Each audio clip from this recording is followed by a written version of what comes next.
یہ ایک مالی تھا کہ جہاں بابائے اردو کا نا دفتر تھا نا، انجمن ترقی اردو کا، وہاں باغ میں یہ کام کرتا تھا. تو اس کا کام جو ہے وہ بابائے اردو کو بڑا پسند آیا. چنانچہ بابائے اردو نے ایسے گمنام مالی کو، اب دیکھیں نام دیو پر اگر بابائے اردو خاکہ نہ لکھتے اس کو تو کوئی بھی نہ جانتا اس زمانے میں، کیونکہ مالی تو بے شمار ہوتے ہیں ایک باغ میں.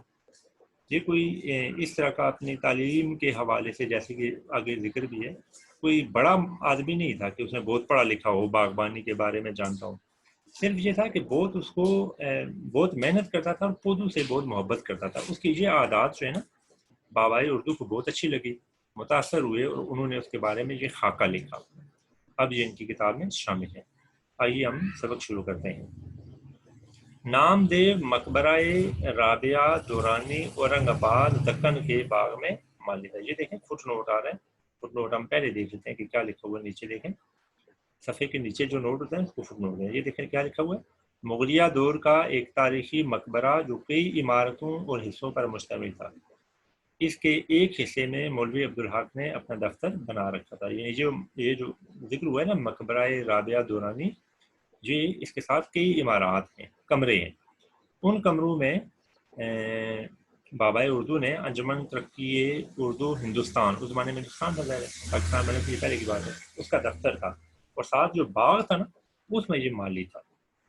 ذات کا ڈھیڑ جو بہت نیچ قوم خیال کی جاتی ہے، قوموں کا امتیاز مصنوعی ہے اور رفتہ رفتہ نسلی ہو گیا ہے. سچائی، نیکی، حسن کسی کی میراث نہیں. یہ خوبیاں نیچی ذات والوں میں بھی ایسی ہی ہوتی ہیں جیسی اونچی ذات والوں میں. کیس ہو، کوہکن ہو یا حالی، عاشقی کچھ کسی کی ذات نہیں. یہ مولانا حالی کا شعر ہے.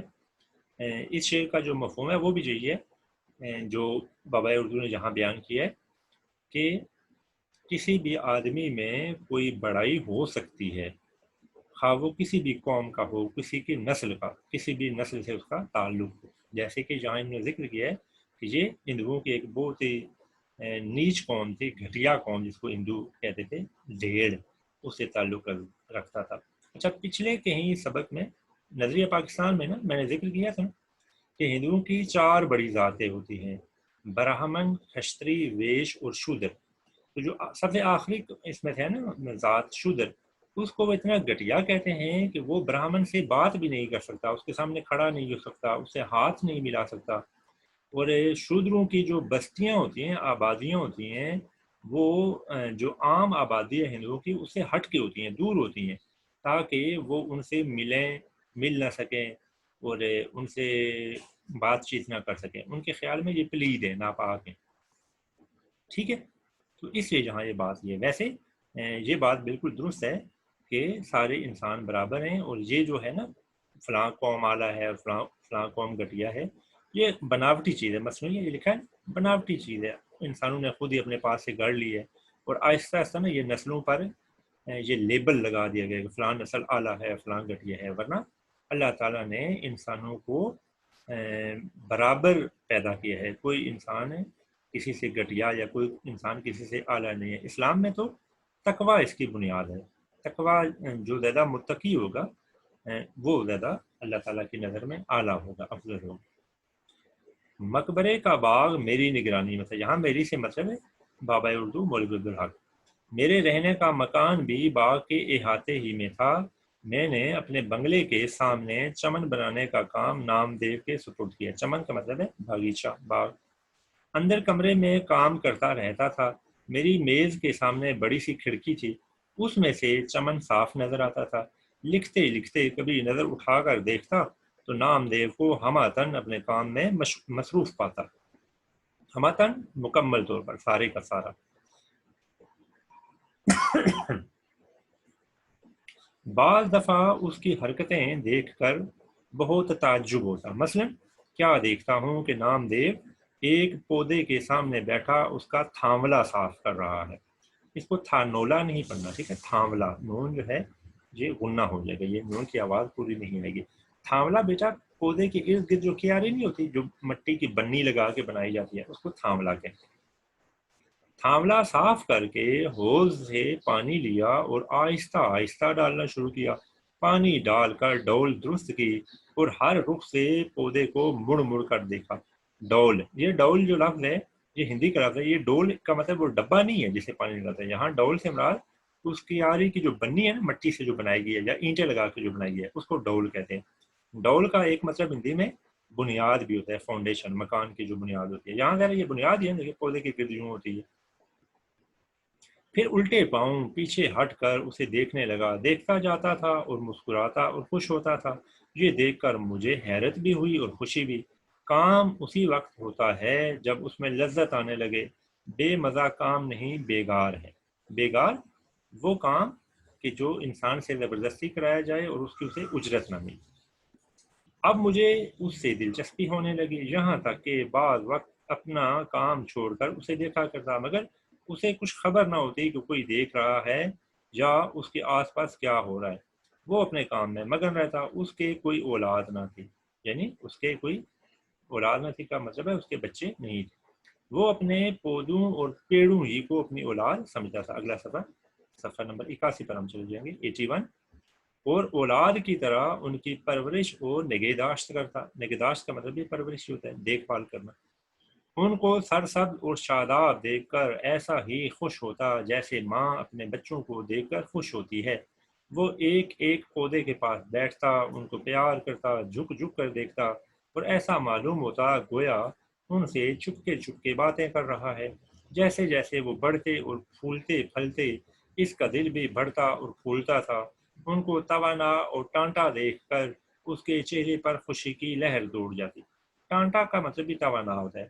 چھوٹے جو پودے ہوتے ہیں نا، آپ نے دیکھا ہوگا وہ سیدھے جو ہے کھڑے نہیں ہو سکتے، اس لیے کہ ان کے تنے میں نا اتنی طاقت نہیں ہوتی۔ تو آپ نے دیکھا ہوگا ان کے ساتھ عام طور پر مالی جو ہے نا ایک چھوٹا سا ڈنڈا گاڑ کے نا باندھ دیتا ہے چھوٹی سی رسی سے، سپورٹ کے طور پر نا، تاکہ یہ پودا سیدھا رہے۔ ذرا تھوڑے سے بعد جب پودے میں توانائی آتی ہے تو وہ پھر سیدھا کھڑا ہو جاتا ہے۔ درخت دیکھیں سیدھے ہوتے ہیں نا اوپر جو، اس کو ٹانٹا کہتے ہیں۔ کبھی کسی پودے میں اتفاق سے کیڑا لگ جاتا یا کوئی اور روگ پیدا ہو جاتا تو اسے بڑا فکر ہوتا۔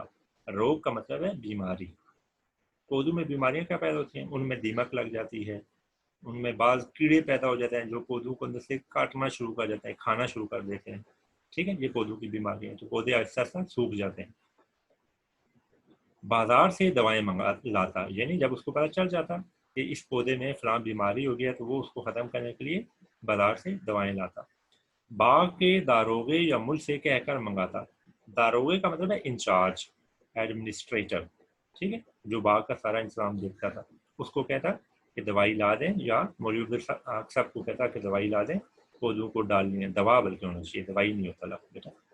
دن بھر اسی میں لگا رہتا اور اس پودے کی ایسی سیوا کرتا جیسے کوئی ہمدرد اور نیک دل ڈاکٹر اپنے عزیز بیمار کی کرتا ہے سیوا، خدمت۔ ہزار جتن کرتا، بہت کوشش کرتا اور اسے بچا لیتا، یعنی اس پودے کو سوکھنے سے بچا لیتا، اور جب تک وہ تندرست نہ ہو جاتا اسے چین نہ آتا۔ اس کے لگائے ہوئے پودے ہمیشہ پروان چڑھے اور کبھی کوئی پیڑ ضائع نہ ہوا۔ باغوں میں رہتے رہتے اسے جڑی بوٹیوں کی بھی شناخت ہو گئی تھی، خاص کر بچوں کے علاج میں اسے بڑی مہارت تھی۔ دور دور سے لوگ اس کے پاس بچوں کے علاج کے لیے آتے تھے۔ اب یہ دیکھیں، یہ بڑی دلچسپ بات ہے کہ وہ تھا تو مالی اور پڑھا لکھا بھی نہیں تھا، آگے بات بھی آئے گی، لیکن پودوں کی اسے شناخت ہو گئی تھی۔ فلاں پودے کے پتوں کو رگڑ کر اگر دوا بنائی جائے اس سے فلاں بیماری ٹھیک ہو سکتی ہے، اور ان دواؤں سے کس کا علاج کرتا تھا؟ بچوں کا، اور ان سے پیسے نہیں لیتا تھا۔ چنانچہ بڑے دور دور سے لوگ اس کے پاس بچوں کو علاج کے لیے لاتے تھے۔ وہ اپنے باغ ہی میں سے جڑی بوٹیاں لا کر بڑی شفقت اور غور سے ان کا علاج کرتا، جہاں ان سے مطلب ہے بچوں کا۔ کبھی کبھی دوسرے گاؤں والے بھی اسے علاج کے لیے بلا لے جاتے، ٹھیک ہے، حالانکہ وہ ڈاکٹر نہیں ہے دیکھیں، لیکن دوسرے گاؤں سے لوگ آتے اور آ کے کہتے ہیں کہ ہمارا بچہ بہت بیمار ہے، آ کے آپ دیکھیں اس کی بیماری کیا ہے۔ وہ جاتا، بچے کو دیکھتا، اور پھر اس کی بیماری کا جو علاج اس کے ذہن میں ہوتا، جو دوا اس کے ذہن میں ہوتی، وہ بنا کے ان کو دیتا۔ بلا تعامل چلا جاتا، بلا تعامل بغیر کچھ سوچے سمجھے، بغیر وقفہ کیے، مفت علاج کرتا اور کبھی کسی سے کچھ نہیں لیتا تھا. یعنی دیکھیں اب یہ اس کا کام تو نہیں ہے نا بچوں کا علاج کرنا یا جڑی بوٹیوں سے دوائیں بنانا، لیکن اس سے اس کو نا خاص قسم کی خوشی ملتی تھی، سکون ملتا تھا. چنانچہ وہ یہ دوائیں بناتا اور بچوں کا مفت میں علاج کرتا تھا. وہ خود بھی بہت صاف ستھرا رہتا تھا اور ایسا ہی اپنے چمن کو بھی رکھتا، اس قدر پاک صاف جیسے رسوئی کا چوکا باورچی خانہ، کچن، جہاں کھانا پکایا جائے. اچھا یہ دیکھیں، یہ سبق جو ہے ایک ہندو کے بارے میں ہے، وہ مالی ہے نا نام دے. تو اس سبق میں مولوی عبدالحق صاحب نے شاید شعوری طور پر یعنی جانتے ہوئے کوشش کر کے کافی سارے ایسے الفاظ استعمال کیے ہیں کہ جو ہندی زبان کے ہیں، سنسکرت کے ہیں. جیسے یہ لفظ رسوئی کا چوکا، اوپر آیا ہے سیوا کرنا.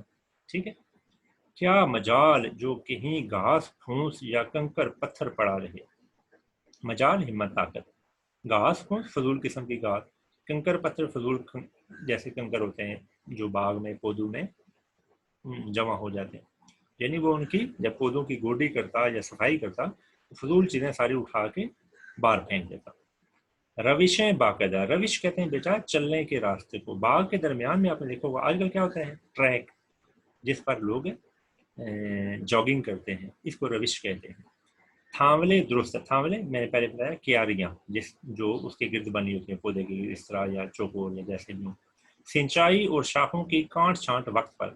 سینچائی پودوں کو پانی لگانا، کانٹ چھانٹ کر کس وقت کرتے ہیں پودوں کی، جب پودوں کے شاخیں سوکھ جائیں یا پتے سوکھ رہے ہوں تو ان کو الگ کر دیتے ہیں تاکہ پودے صاف ستھرے رہیں اور دوبارہ ان پر نئے پتے نئی شاخیں آئیں. جھاڑنا بہارنا صبح شام روزانہ، غرض سارے چمن کو آئینہ بنا رکھا تھا. جھاڑنا بہارنا صفائی ستھرائی، یعنی وہ باغ کی باقاعدہ صفائی کرتا تھا تاکہ اس میں گندگی نظر نہ آئے. باغ کے داروغہ عبد الرحیم خان فینسی، یہ ان کا نام ہے. ٹھیک ہے، یہ باغ کے اوورال انچارج تھے. خود بھی بڑے کارگزار اور مستعد شخص ہیں. کارگزار محنتی، بڑے کام کرنے والے. مستعد ایکٹیو، چالاک مستعد. اور دوسروں سے بھی کھینچ تان کر کام لیتے ہیں. اکثر مالیوں کو ڈانٹ ڈپٹ کرنی پڑتی ہے، ورنہ ذرا بھی نگرانی میں ڈھیل ہوئی ہاتھ پر ہاتھ رکھ کر بیٹھ گئے یا بیڑی پینے لگے. بیڑی تمباکو جو ہوتا ہے نا جس سے سگریٹ بنتے ہیں، یہ پودے ہوتے ہیں. ان پودوں کو نا زمین سے اکھاڑ کے رسی کی طرح بٹ لیتے ہیں. جب ان کو بٹ لیتے ہیں تو ان کو خشک کر لیتے ہیں. چنانچہ یہ جو بٹے ہوئے پودے ہوتے ہیں اسی کو نا آگ لگا کے ایک سرے سے کش لگاتے ہیں. یا دوسرا بیڑی کا طریقہ یہ ہوتا تھا کہ کوئی بڑا جو پودا ہو اس کے پتے ہوں، جیسے کہ یہ ہوتے ہیں بڑ کے درخت. ٹھیک ہے، بڑ کے پتے جو ہیں نا بڑے بڑے ہوتے ہیں. یہ پتا لے لیا، اس میں نا تمباکو بھر کے تو اس کو گول سا بنا لیتے ہیں، ریپ کر لیتے ہیں، تو اس کو نا وہ تمباکو پیتے تھے سگریٹ کی طرح نا، اس کو بیڑی کہتے ہیں. یا سائے میں جا لیٹے. عام طور پر انسان فطرتاً کاہل اور کام چور واقع ہوا ہے. فطرتاً فطری طور پر، کاہل نکما، کام چور کام نہ کرنے والا. آرام طلبی ہم میں کچھ موروثی ہو گیا. آرام طلبی آرام چاہنے والا، سست. موروثی یعنی والدین سے ملنے والی چیزیں. بابائے اردو یہ کہہ رہے ہیں کہ انسان عموماً یہ چاہتا ہے کہ وہ کام کاج نہ کرے، آرام سے بس بیٹھا رہے. لیکن نام دیو کو کبھی کچھ کہنے سننے کی نوبت نہ آئی. نوبت کا مطلب ہے ٹرن، باری. وہ دنیا و مافیہ سے بے خبر اپنے کام میں لگا لیتا. دنیا و مافیہ، دنیا اور جو کچھ اس میں ہے، یعنی اس کے ارد گرد لوگ جو مرضی کریں اس نے کبھی ان کی طرف نہیں دیکھا. وہ اپنے کام سے کام رکھتا تھا اور بڑی دلچسپی سے اپنا کام کرتا رہتا تھا. نہ ستائش کی تمنا نہ صلے کی پرواہ. ستائش تعریف، تمنا خواہش، صلہ بدلہ. یہ والا جو لفظ ہے یہ ہم پیچھے بھی پڑھ چکے ہیں بلا کے سبق میں، پروفیسر مرزا محمد سعید والے سبق میں. ٹھیک ہے، یہ لفظ بھی وہاں بھی آیا، دنیا و مافیہ. نہ یہ دنیا و مافیہ کا جو لفظ ہے یہ اس میں سبق میں ہے مجھے میرے دوستوں سے بچاؤ. آپ الفاظ مانی یاد رکھا کریں تو تھوڑے سے بعد نا آپ کو خود ہی وہ سے لفظ یاد ہو جائیں گے، پھر آپ کو لکھنے بھی نہیں پڑیں گے. ٹھیک ہے. اسی طرح بندے کی جو زبان ہے لینگویج وہ ڈیولپ ہوتی ہے، ترقی کرتی ہے۔ ایک سال بارش بہت کم ہی، کنووں اور باولیوں میں پانی برائے نام رہ گیا۔ کنواں تو آپ سمجھے نا، کنواں ویل جس سے پانی نکالا جاتا ہے۔ آج کل اگرچہ کنویں کم ہو گئے لیکن بعض بچوں نے، بلکہ اکثر بچوں نے کنواں دیکھا ہوا ہے۔ آج کل کیا ہوتا ہے، بورنگ ہوتی ہے نا، چھوٹا سا جو کنواں ہوتا ہے اس میں پائپ ڈالتے ہیں اور موٹر لگی ہوتی ہے۔ کنواں ذرا کھلا ہوتا ہے، اس سے ڈول سے پانی نکالتے ہیں۔ باولی، باولی بیٹا ایک ایسا کنواں ہوتا تھا جو خاصا، جس کا ڈائمیٹر خاصا بڑا ہوتا تھا، اور کنویں کے اندر سیڑھیاں باقاعدہ اترتی تھی اس کے ساتھ ساتھ نا، جو مٹی کی ہی بنی ہوتی تھی، اس کو بعض اوقات پتھر لگا کے پختہ بھی کر دیتے تھے۔ تو پانی لینے کے لیے ان سیڑھیوں سے اتر کے کنویں کے اندر چلے جاتے تھے، اس کو باولی کہتے تھے۔ بعض جو یہ قلعے ہیں نا، جیسے کہ روہتاس قلعہ ہے، یا روہتاس یہ ہے جیلم دینا کے پاس ہے نا، شیر شاہ سوری نے جو بنایا ہے، اس کے اندر بھی باولی موجود ہے جو ہاتھی کی باولی ہے، یعنی اتنی بڑی اس میں سیڑھیاں ہیں کہ ہاتھی سیڑھیاں اتر کے نیچے جاتا تھا اور اس سے پانی پیتا تھا۔ اسی طرح شاہی قلعہ لاہور میں بھی باولی ہے ہاتھی کی، وہ بھی بہت بڑی ہے، ٹھیک۔ تو یہ بڑا کنواں ہوتا ہے، اس کا ڈائمیٹر بڑا ہوتا ہے، سیڑھیاں اندر جاتی ہیں۔ باغ پر آفت ٹوٹ پڑی، آفت ٹوٹ پڑی، مصیبت آ گئی، شامت آ گئی، کیا کہ پانی ختم ہو گیا، اس سال بارشیں کم، بہت سے پودے اور پیڑ تلف ہو گئے، تلف ہو گئے، ضائع ہو گئے، ختم ہو گئے، یعنی سوکھ گئے۔ جو بچ رہے وہ ایسے نڈھال اور مرجھائے ہوئے تھے جیسے دک کے بیمار۔ دک بیٹا کہتے ہیں ٹی بی کو، ٹی بی ایسا مرض ہوتا ہے جس میں کسی مریض کے جو مریض کا جو لیور ہے نا، جگر، یہ خون بنانا چھوڑ دیتا، آہستہ آہستہ اس کے پھیپھڑے متاثر ہوتے ہیں، اور سانس جب وہ لیتا ہے نا تو اس کو کھانسی آتی ہے، اس میں خون آنا شروع ہو جاتا ہے، ٹھیک ہے، پھیپھڑے بھی متاثر ہوتے ہیں، لیور متاثر ہوتا ہے۔ تو جب خون نہیں بنتا تو انسان کا رنگ پیلا ہو جاتا ہے۔ تو جب پودوں کے پتے مرجھا جاتے ہیں تو ان کا رنگ کیسا ہوتا ہے، پیلا۔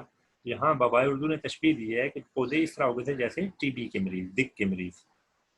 لیکن نام دیو کا چمن ہرا بھرا تھا، اور وہ دور دور سے ایک ایک گھڑا پانی کا سر پر اٹھا کر لاتا اور پودوں کو سینچتا، ٹھیک ہے۔ یعنی باقی جو باغ تھا اس کے پودے تو سوکھنا شروع ہو گئے، لیکن نام دیو جس حصے میں کام کرتا تھا اس کے پودے ٹھیک تھے۔ کیوں؟ وہ بڑے دور دور سے جا کے پانی لاتا اور پودوں کو سیراب کرتا، سینچتا، سیراب کرتا۔ یہ وہ وقت تھا کہ قحط نے لوگوں کے اوسان خطا کر رکھے تھے۔ قحط خشک سالی یعنی بارشیں نہ ہونا، اوسان خطا کرنا، حواس کا کام نہ کرنا، یعنی لوگوں کو پریشان کر رکھا تھا خشک سالی نے، اور انہیں پینے کو پانی مشکل سے میسر آتا تھا، مگر یہ خدا کا بندہ کہیں نہ کہیں سے لے ہی آتا اور اپنے پودوں کی پیاس بجھاتا۔ دیکھیں نا کیسے مشکل کا زمانہ ہے کہ لوگ پینے کے پانی کے لیے ترس رہے تھے اور بڑے دور دور سے جا کے پانی لاتے، لیکن اس کی اب ہمت دیکھیں نام دیو کی، کہ یہ بڑے دور دور سے جا کے نا پودوں کے لیے پانی لاتا تھا، حالانکہ باقی جو مالی ہیں وہ اس طرح نہیں کرتے تھے، اسی لیے باغ کے جو پودے ہیں وہ سوکھنا شروع ہو گئے تھے۔ جب پانی کی قلت اور بڑھی تو اس نے راتوں کو بھی پانی ڈھو ڈھو کے لانا شروع کر دیا، ڈھو ڈھو کے لانا، اٹھا کے لانا۔ پانی کیا تھا، یوں سمجھیے کہ آدھا پانی اور آدھی کیچڑ ہوتی تھی۔ جب پانی کم ہو جائے نا کنویں میں یا باولی میں یا کسی بھی جگہ، تو جب پانی بھرا جائے گا ظاہر اس میں کیچڑ بھی آ جائے گا، لیکن یہی گدلا پانی پودوں کے حق میں آب حیات تھا، ٹھیک ہے نا۔ پودوں کو تو پانی چاہیے نا، خواہ وہ گدلا ہو خواہ وہ صاف ہو۔ تو چنانچہ نام دیو مالی اپنے حصے کے جو اس کے پودے تھے نا، چمن کا جو حصہ اس کے طرف آتا تھا، اس کے پودوں کو وہ پانی دیتا رہا، اور اسی وجہ سے اس حصے کے سارے پودے سرسبز و شاداب تھے، کوئی پودا سوکھا نہیں۔ میں نے اس بے مثل کارگزاری پر اسے انعام دینا چاہا تو اس نے لینے سے انکار کر دیا۔ میں سے یہاں مطلب مولوی عبدالحق ہے۔ اب ذرا یہ دیکھتے رہتے تھے نا کہ جی اس طرح محنت کرتا ہے، یہ خوش ہوئے، اور بے مثل کارگزاری اس عظیم کارنامہ، بے مثل بے مثال کارگزاری کارنامہ، اس بے مثال کارنامے پر انہوں نے انعام دینے کی کوشش کی، لیکن اسے انکار کر دیا۔ کیا کہا؟ شاید اس کا کہنا ٹھیک تھا کہ اپنے بچوں کے پالنے پوسنے میں کوئی انعام کا مستحق نہیں ہوتا، کیسی ہی تنگی ترشی ہو تو وہ ہر حال میں کرنا ہی پڑتا ہے۔ یعنی اس نے کیا کہا کہ جس طرح کسی انسان کو ہر حال میں اپنے بچوں کو پالنا پڑتا ہے، ان کی تعلیم و تربیت کرنی پڑتی ہے، ایسے ہی یہ پودے میرے لیے ہیں۔ لہذا اگر یہ مشکل وقت ہے اور اس مشکل وقت میں نے پودوں کا خیال رکھا ہے، ان کو سوکھنے نہیں دیا، تو یہ میرا فرض تھا، اس لیے میں کسی انعام کا مستحق نہیں ہوں۔ حالانکہ کوئی اور ہوتا دیکھیں خوش ہوتا، مجھے تو انعام مل رہا ہے، وہ لے لیتا، لیکن اس نے لینے سے انکار کر دیا۔ جب اعلیٰ حضرت حضور نظام کو اورنگ آباد کی خوشگوار آب و ہوا میں باغ لگانے کا خیال ہوا تو یہ کام ڈاکٹر سید سراج الحسن، نواب سراج یار جنگ بہادر ناظم تعلیمات کو تفویض ہوا۔ اورنگ آباد دکن جو ہے نا، اس کے جو حکمران ہوتے تھے نا، ان کا لقب ہوتا تھا نظام، ٹھیک ہے؟ تو یہ اعلیٰ حضرت اور حضور کے جو الفاظ ہیں یہ عزت کے لیے استعمال کیے گئے۔ نظام ان کا لقب ہوتا تھا، یہاں اس کا نام نہیں آیا کہ اس زمانے میں کون تھا نظام جو حیدرآباد کا تھا نا، صرف یہاں مولوی صاحب نے یہ ذکر کیا ہے کہ جب یہ حیدرآباد دکن کے حکمران کو ایک خوشگوار باغ لگانے کا خیال آیا تو انہوں نے یہ کام ایک آدمی کے سپرد کیا جن کا نام ڈاکٹر سید سراج الحسن تھا۔ یہ کیا کون تھے؟ ناظم تعلیمات۔ ناظم تعلیمات کا مطلب ہے ڈائریکٹر آف ایجوکیشن، ٹھیک ہے؟ تفویض ہوا، سپرد ہوا، دیا گیا۔ ڈاکٹر صاحب کا ذوق باغبانی مشہور تھا، یعنی یہ جو سید سراج الحسن ہیں انہیں پودوں سے اور پھولوں سے بڑی دلچسپی تھی۔ مقبرہ رابعہ دورانی اور اس کا باغ جو اپنی ترتیب و تعمیر کے اعتبار سے مغلیہ باغ کا بہترین نمونہ ہے، مدت سے ویران اور سنسان پڑا تھا، وحشی جانوروں کا مسکن تھا اور جھاڑ جھنکار سے پٹا پڑا تھا۔ مسکن رہنے کی جگہ، وحشی جانور جنگلی جانور، پٹا پڑا تھا، بھرا ہوا تھا، یعنی اس میں فضول گھاس پیدا ہو گئی تھی اور جنگلی جانور رہتے تھے۔ حالانکہ یہ مغلیہ زمانے میں ایک بہت بہترین باغ ہوتا تھا۔ آج ڈاکٹر صاحب کی بدولت سرسبز و شاداب اور آباد نظر آتا ہے، یعنی ڈاکٹر سید سراج الحسن نے اس باغ کو دوبارہ آباد کیا، اس میں پودے لگوائے، دور دور سے مالی لے کے آئے۔ اب دور دور سے لوگ اسے دیکھنے آتے اور سیر و تفریح سے محظوظ ہوتے ہیں۔ ڈاکٹر صاحب کو آدمی پرکھنے میں بھی کمال تھا، وہ نامدیو کے بڑے قدردان تھے۔ اسے مقبرے سے شاہی باغ میں لے گئے۔ شاہی باغ آخر شاہی باغ تھا، کئی نگرانے کار اور بیسوں مالی، اور مالی بھی کیسے ٹوکیو سے جاپانی، تہران سے ایرانی اور شام سے شامی آئے تھے۔ ان کے بڑے ٹھاٹ تھے، رونقیں تھے، یعنی دوسرے ملکوں سے باقاعدہ مالی لائے تھے جو ٹرینڈ تھے، پڑھے لکھے تھے، تاکہ وہ اس باغ کی صحیح طرح سے حفاظت کریں۔ یہ ڈاکٹر صاحب کی اپج تھی، ان کی اپنی سوچ تھی، طریقہ تھا۔ وہ شاہی باغ کو حقیقت میں شاہی باغ بنانا چاہتے تھے، جہاں بھی نامدیو کا وہی رنگ تھا۔ اس نے نہ فن باغبانی کی کہیں تعلیم پائی تھی اور نہ اس کے پاس کوئی سند یا ڈپلوما تھا، البتہ کام کی دھن تھی، کام سے سچا لگاؤ تھا، اور اسی میں اس کی جیت تھی۔ شاہی باغ میں بھی اسی کا کام محاکاج رہا، محاکاج سب سے اچھا کام۔ دوسرے مالی لڑتے جھگڑتے سیندھی شراب پیتے، سیندھی شراب گھٹیا درجے کی شراب، یہ نہ کسی سے لڑتا جھگڑتا، نہ سیندھی شراب پیتا، یہاں تک کہ کبھی بیڑی بھی نہ پی، بس یہ تھا اور اس کا کام۔ مطلب اب دیکھیں نا، اس کو کام سے اتنی دلچسپی ہے کہ یہ باقی اور کوئی کام نہیں کرتا تھا۔ باقی مالی سگریٹ پیتے تھے، بیڑی شراب پیتے تھے، اور پھر نشے میں نا دھت ہو کے وہیں کسی درخت کے سائے میں پڑے جاتے تھے، لیٹ جاتے تھے، کام نہیں کرتے تھے، چنانچہ انہیں ڈانٹنا پڑتا تھا۔ لیکن نامدیو میں اس طرح کی کوئی خامی نہیں تھی۔ اچھا بیٹا، آج کا یہ لیکچر ہم ادھر ہی ختم کرتے ہیں، انشاءاللہ اگلے لیکچر میں ہم یہیں سے یہ سبق دوبارہ شروع کریں گے۔ اگلے لیکچر تک کے لیے خدا حافظ۔